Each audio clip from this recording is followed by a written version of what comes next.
The refreshed grocery chain was Keanu's understated legacy. Not the film roles, not the fame. This was something he had crafted with his own hands after stepping away from the limelight. It was an idea rooted in community, kindness, and consistency. What began as a small mom-and-pop market in Northern California had grown into 12 stores across the state. He never publicized it. No branding, no red carpets, just good food and people helping people. However, recently something felt amiss. The emails from customers were different. Too many shared a common theme. Elderly shoppers reported being treated rudely or dismissed entirely. Some mentioned being rushed, scoffed at, or outright ignored. Keanu had always believed that to uncover the truth, one must see it firsthand. So, without alerting anyone, not even corporate, he decided to dress down instead of up. He let his beard grow scruffy, flattened his hair under a cap, swapped his soft leather boots for discount sneakers, and donned a store-issued khaki and polo uniform. His name tag read Kevin. Most of the staff had never seen him in person. That was intentional. If his stores couldn't operate without his face, they weren't functioning correctly. He chose the Eastview location where reports were the worst. Long lines, low morale, declining sales, yet oddly no staff turnover. It was a mid-sized store nestled in a quiet suburban neighborhood. Nothing seemed unusual from the outside, but inside something was off. As Kevin, he clocked in for a Monday morning shift and was greeted by a tired but polite assistant manager named Nina Torres. She looked barely rested, juggling a clipboard, a walkie-talkie, and a stack of break schedules. "Registers freeze sometimes," she said, half smiling. "If they do, just breathe through it." Then she paused. "And if you hear Daryl say something weird, just ignore him." That was the first red flag. Daryl Monroe, the store's general manager, had been with the chain for over a decade. On paper, his numbers were solid, but complaints about his behavior had grown louder over the past year. Dismissive, harsh, controlling. But again, reports only told part of the story. Keanu was assigned to Register 3. He spent the morning learning the POS system, bagging groceries, and scanning barcodes. Most customers were friendly. A few were in a rush, and some made small talk. What bothered him wasn't the customers. It was the way the other employees acted. The cashiers flinched at every intercom crackle. Stock boys moved like they were dodging landmines. And occasionally, Keanu would catch Nina rubbing her temple as if she had a permanent headache. Then the atmosphere shifted. Keanu didn't even have to look up. He felt it. A stocky man in a faded navy vest and clipboard stormed out of the back office. Daryl Monroe. His boots thudded like warnings on the floor tiles. He hovered near the registers, arms crossed, eyes narrowing. Then it happened. An elderly woman, perhaps in her late 70s, approached Keanu's line with a modest basket. Some fruit, a few cans of soup, oatmeal, and a small bouquet of daisies. Her cardigan sleeves were frayed, her shoes orthopedic. She moved slowly, placing each item on the belt with care. Keanu gave her a warm smile. Daryl didn't. He exhaled loudly, theatrically. "Here we go again." Keanu looked at him sideways. "Everything okay?" Daryl didn't lower his voice. "These old folks take forever. They count pennies, ask dumb questions, and hold up the line. I swear they should have their own damn store." The woman paused, face flushed. Her hands trembled as she reached into her purse. "I'm sorry. Just give me a moment, please." Daryl stepped forward with a fake smile. "Take your time, ma'am," he said, sarcasm thick in his voice. Then, under his breath but not quiet enough, "Not like anyone else has places to be." Keanu felt something burn in his gut. He rang up the groceries, gently avoiding eye contact with Daryl. "Take all the time you need," he said softly to the woman. "No rush at all." She looked up, eyes watery but grateful, and gave him a nod before shuffling away. Daryl scoffed. "You'll learn, kid. These seniors are a waste of time. They slow everything down and spend next to nothing." Keanu didn't respond. Not yet. Not here. But inside he was boiling. From the corner of his eye, he saw Nina look over, ashamed but silent. Keanu pressed the total button and forced a smile for the next customer. His fingers moved mechanically across the screen, but his mind wasn't in it anymore. He had come looking for answers. Now he had them. By the end of the week, everything was going to change. He kept scanning, kept smiling, kept nodding politely, but every beat of the register started to sound like an alarm. Keanu's body stayed calm, but his jaw was clenched so tight it began to ache. What Daryl had said wasn't just disrespectful. It was corrosive, and the worst part, no one said a word. The staff looked down, the customers pretended not to hear, and even Nina had quietly retreated to the far end of the store. It wasn't just one man's bad attitude. It was a culture of fear. By mid-morning, Keanu had fallen into the rhythm of the shift, blending in like a ghost among the aisles, but his eyes were wide open. He watched the way the team moved, hurried, hesitant, like they were always waiting for something to go wrong. A cashier named Lewis flinched every time Daryl passed behind him. A teenage stock clerk nearly dropped a crate of produce trying to restock without being noticed. The tension wasn't subtle. It was structural and everywhere. Break schedules were taped sloppily in the lounge. Keanu studied them during his lunch. Something was off. Some employees had consistent, fair shifts. Others had chaotic hours, split shifts, random days, last-minute changes. When he compared the names to the faces, a pattern emerged. The ones Daryl treated with indifference or disdain. Older workers, soft-spoken ones, or those who didn't fake laugh at his bad jokes, had the worst schedules. One cashier, a woman in her 60s named Margaret, worked a brutal double back-to-back 3 days in a row. Another, a young man who used a hearing aid, hadn't had a weekend shift in weeks. Keanu sat in the break room, pretending to scroll his phone like everyone else. The energy in the room was quiet, heavy, like the air before a storm. He overheard fragments of whispered conversations. "I can't keep doing this," someone murmured behind him. "He cut my hours again. Said it was for budget. But Nate still gets his full shifts. Did you hear what he said to Mrs. Thompson?" Another whispered. "She's been coming here for years. He told her she should order online and stop taking up space." Keanu kept his eyes down, but his ears were burning. At the far end of the room, Nina sat with her elbows on the table, her coffee untouched. Her eyes were hollow. She looked like she hadn't slept in days. Then Daryl walked in. The room went still. Conversations died instantly. People stiffened. One employee even took out their phone and stared at the lock screen, as if hoping the silence would make him invisible. Daryl strutted to the fridge, pulled out a soda, cracked it open, then turned to Nina. "Oh, by the way," he said, voice sharp, "Greg's out tomorrow. I need you to cover." Nina blinked, startled. "But I already opened today, and I'm scheduled to close tomorrow." Daryl shrugged. "Not my problem. Figure it out." He took a loud sip, turned his back, and walked out. Keanu's stomach churned. Nina's hands were gripping her paper cup so tightly it crinkled inward. He wanted to stand up right then, tear off the name tag and end it. But not yet. Not until he understood the full scope of the damage. Because what he saw in Nina wasn't just exhaustion. It was defeat. By late afternoon, Keanu had a chance to talk to a few more staff. Mostly quiet check-ins while bagging groceries or tidying shelves. A young man named Jamal whispered that Daryl routinely changed the posted schedules without notice, causing missed shifts and confusion.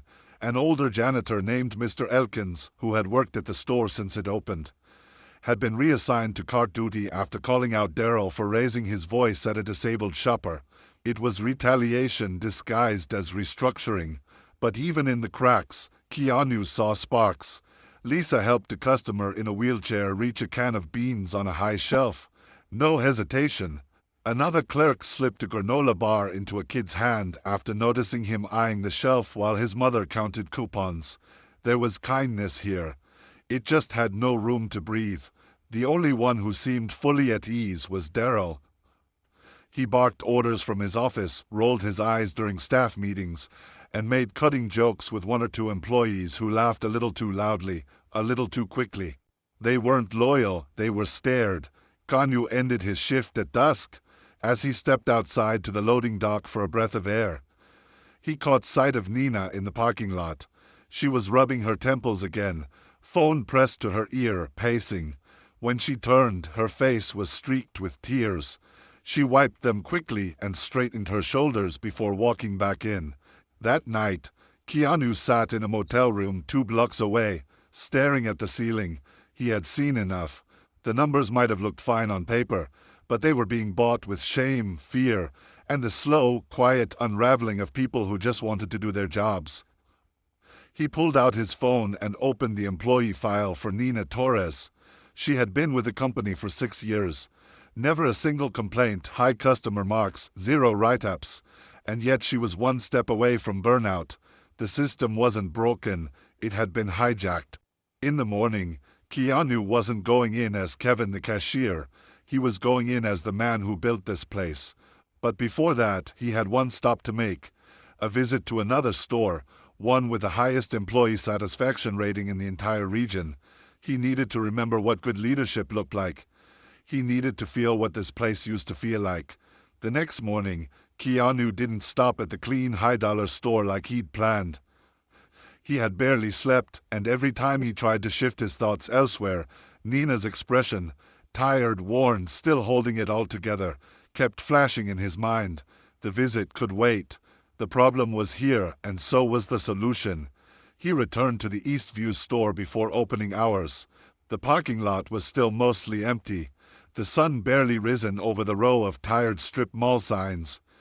He wore the same khakis, the same faded polo, the same work boots. But today there was nothing undercover about it.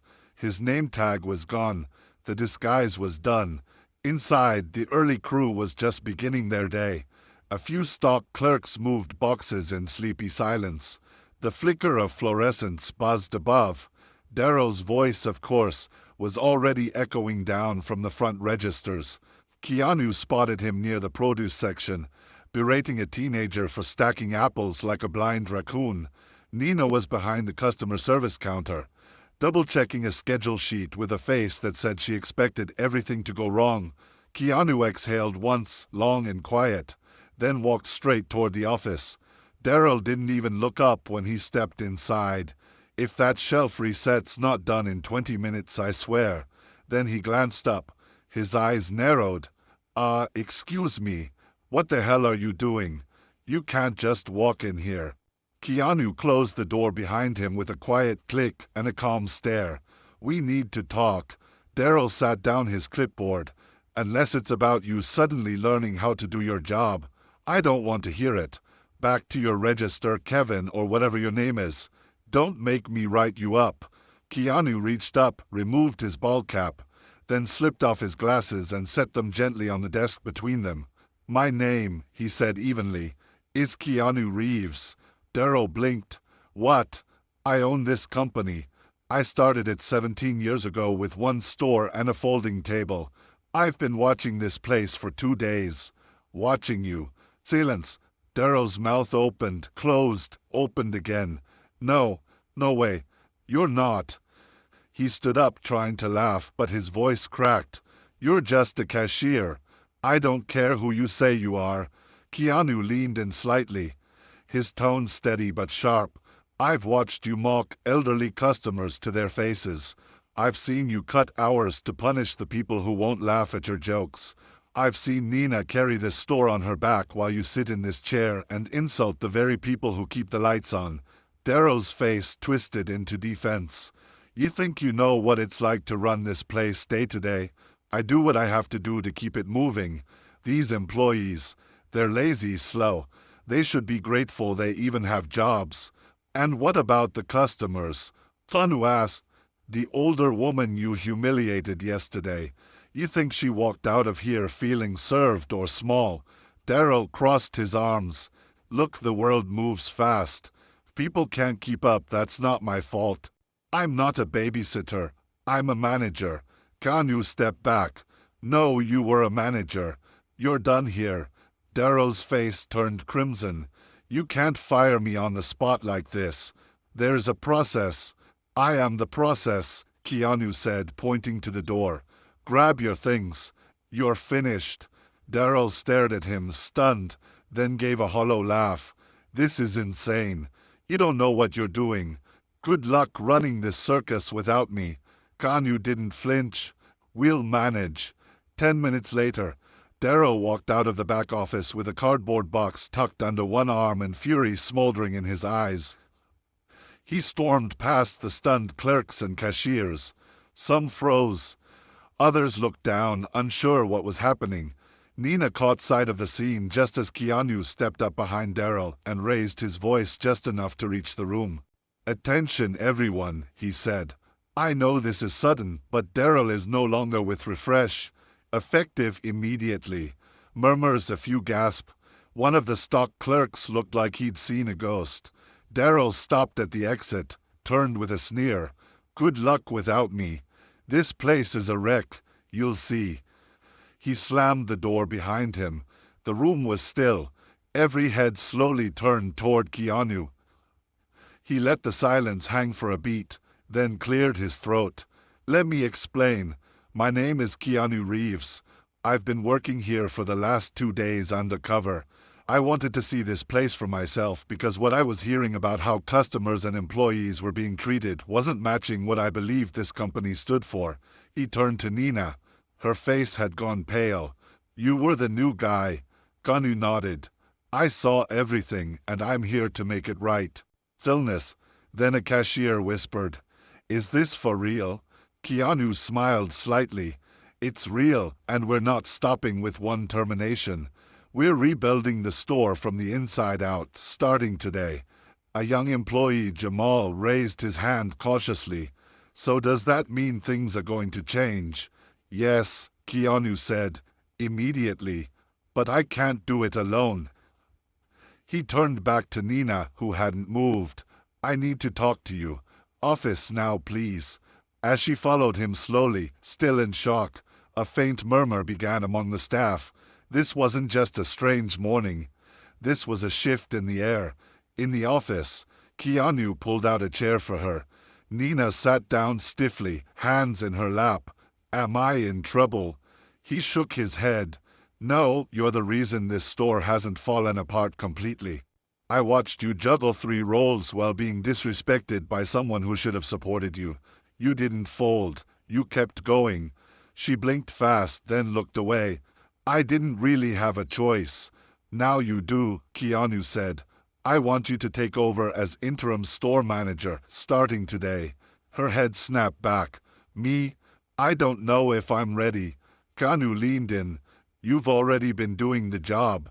All I'm doing is giving you the authority you've earned." Nina was silent for a long time. Then she exhaled. "Okay, I'll try." "Not try," Keanu said. "Lead." As they stepped out of the office back into the open floor, the employees turned again. But this time, the eyes that met Nina's didn't look afraid. They looked hopeful. Keanu raised his voice once more. "Starting today, Nina Torres is your store manager. We're going to make things better, but it starts with leadership that listens." He paused, scanning the room. Fair schedules, enforced breaks, no more favoritism, and above all, respect for everyone. Some heads nodded. Others stayed still. But change doesn't come loud. It comes quietly, then grows. And what Keanu had planned next would spread far beyond this single store. The murmurs still echoed in the aisles long after Darrow's boots had stomped out the front doors. No one had moved much. No one quite knew what to believe yet. Nina stood behind the counter like she'd been caught in a dream she hadn't signed up for. Her name was being whispered for the first time, not as the exhausted assistant, but as the one in charge. But even as Keanu's voice faded into the quiet hum of the store, the weight of it all settled heavier on her shoulders. She followed him back to the office, still stunned, still trying to process the turn her morning had taken. Yesterday, she'd been mopping up a spilled yogurt because Darrow couldn't be bothered to ask someone else. Today, she was the manager, officially. Keanu sat across from her, calm and steady. You okay? Nina gave a hollow laugh. I'm